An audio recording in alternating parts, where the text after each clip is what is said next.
beer, soup, and Play-Doh. I know!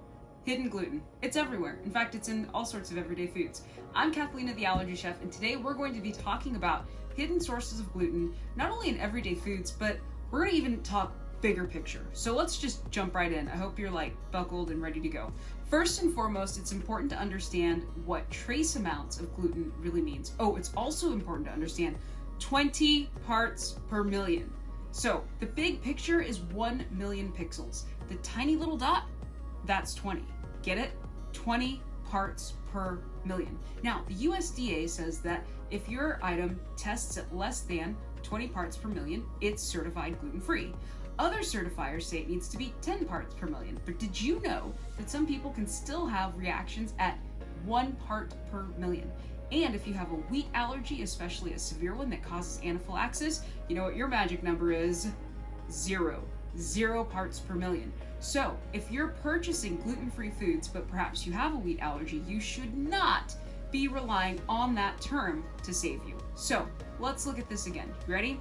Trace amounts. Company A creates a product. They put on the label up front, it's gluten-free, but let's say it tests at 18 parts per million. Mr. Wheat Allergy walks over and purchases it and can have a reaction. But now let's look at a different company. This other company is certified at less than 10 parts per million. But you know what they didn't tell you on the label? Made on shared equipment with wheat. I know. See, to me personally, there's a big difference between being free from and allergy aware.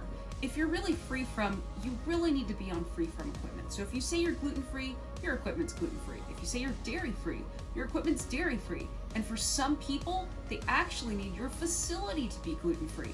Here's a fun thing you can do at home. Find powdered anything. Powdered sugar, flour, pseudo grains such as cassava, whatever. And I want you to put your bag up front, or put it in a baggie. And then close the baggie. And you're gonna see a poof cloud go everywhere. And you're gonna watch it. In fact, we have this really cool video, we'll link to it, where we show you how cacao powder can travel up to 4 feet. Yeah, let that sink in. So when you're purchasing gluten-free foods, you really have to understand, is this food really safe for me? Now, if you can handle trace amounts, you're totally fine.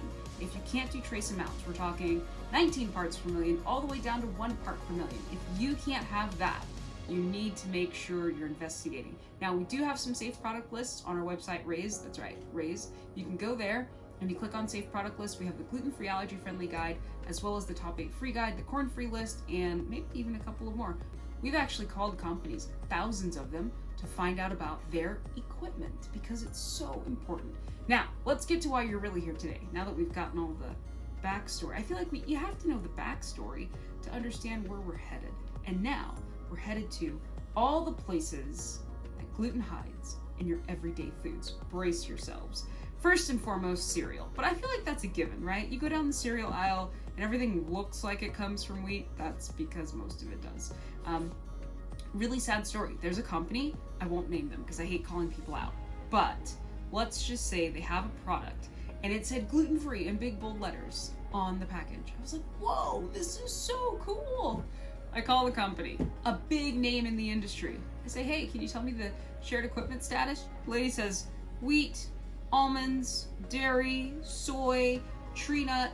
I mean, she basically just said them all except for fish and shellfish. And I'm like, but you said it was gluten-free and didn't put that it was shared equipment with wheat on the label? Oh no, we're not required to do that. Cool, thanks, bye. Do you know on principle I wouldn't let anyone eat the food, even though someone in the house could? On principle I didn't let them eat it because I was so mad about that food. The point is, pretty much all cereal will contain gluten. And most gluten-free cereal is made on shared equipment with wheat. Yes, we call it. Trust me, we call it. Next up, meat substitutes. To all my vegan friends out there, make sure you are reading those labels carefully. Or if you have alpha-gal and perhaps you're also wheat allergic, make sure you're reading those labels very, very carefully because there's usually hidden wheat, sometimes even hidden soy, tree nut, well, always gonna be like seeds and different things, but there's a lot of ingredients in meat substitutes. If you want something really, really clean, check out the Jackfruit Company. Very cool product. Play-Doh. Everyone always stops me with this one. They're like, really? You expect me to eat Play-Doh? No, I don't expect you to eat Play-Doh. I expect your child to eat Play-Doh. And that's where the problem comes in. Think about it. A 5-year-old who's diagnosed with celiac disease, doing their thing, making their Play-Doh castle, scratching their face, because you know, your skin's your largest organ, and gluten particles are now going all over their skin. And you know, they're doing this thing, and then they're like, oh, I'm hungry, let me grab my Play-Doh hands and grab my safe food and put gluten particles all in my mouth. That's how it works. So that's why Play-Doh is such a danger. Matter, they actually make a gluten-free form of Play-Doh. It's pretty cool. I believe rice is one of the ingredients. Really good stuff. All right, next up, beer. Now, we don't drink in our home, but in our article, Gluten Fee Swaps, you can actually read through, and one of the links that we shared, there's this dude, he's gluten-free, and he's like researched beer and wine and spirits and all sorts of things, and he's got this great long resource. So if that's your thing, check it out. But yes, there's gluten in beer. Fun fact, also fish bladder. Okay, now, salad dressing and soup. I know, for those of you who were really looking forward to soup for dinner tonight. Packaged soups and things like that, they're going to contain possible wheat. Wheat is a really great thickener. Don't get me wrong, I think wheat is a cool ingredient if you can have it safely. Especially like ancient grains, I think those are so cool because today's food, well, let's not get in there. That's a whole different video for another day. But ancient grains are great for those who can have them. For everyone else, make sure you're getting gluten-free versions or just making it at home. Quite frankly, I got to this place, can I just tell you, I made so many phone calls, literally thousands, and I was so discouraged by all of the shared equipment. That's part of the reason we started Raise, because it was like, it's a million times less stressful just to make it myself, figure out what freezes well, do that. In fact, that's what we started that batch cooking course, to teach you guys how to fill a freezer, because then you have your own fast food. Like, it's so much easier. Like, you don't have to worry about shared equipment, because here's the thing. In case you guys thought this happened, I just want to clear the air. When companies switch to a new co-packer or a new whatever, they actually don't write me a letter and say, hey, Kathleen, guess what? It's not like that. I have to check every year with every company. Have you changed anything? Have you gotten a new supplier? Anything I need to be aware of? Because, case in point, last week, a very popular allergy-friendly company, they have a line of product that's top 8 free and clean equipment. And they just released a new product that's made on shared equipment with almost every major allergen. They didn't tell anyone. I mean, they disclosed it on the package, but for people who trusted that brand, it's like, whoa, what just happened? Now people are thinking, can I trust the other product?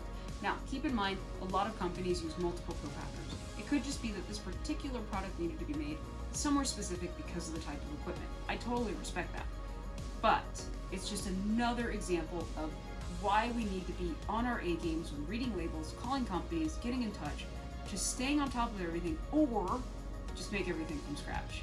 That's what we chose to do. It's actually a lot faster and easier, I think. I'm pretty sure. Check back with me on that one. The last thing I want to talk about is medication. Gluten and medication, same with dairy, really bugs me. Number 1, it's not necessary. Number 2, it should be disclosed. Number 3, it's not necessary. And number 4, it should be disclosed. Do you know how many doctors are prescribing medication their patients are allergic to? It's insane. Now, for those of you who need a compounding pharmacy, that's going to be the easiest solution. I will tell you some good news. There are some nonprofits who are working on getting these types of things labeled, but it's going to be a long time before those laws get changed and before companies have to start putting it on the labels. So until then, we must stay vigilant. So there you have it. All sorts of hidden sources of gluten in everyday foods, things you wouldn't think of. If you guys have questions, let us know. Leave a comment, like, subscribe, hit the notification button, do all the things. Check out those articles, they're really great. I'll see you next time. Hey, thanks for watching. Make sure you guys leave us a comment, like, subscribe, hit that notification bell.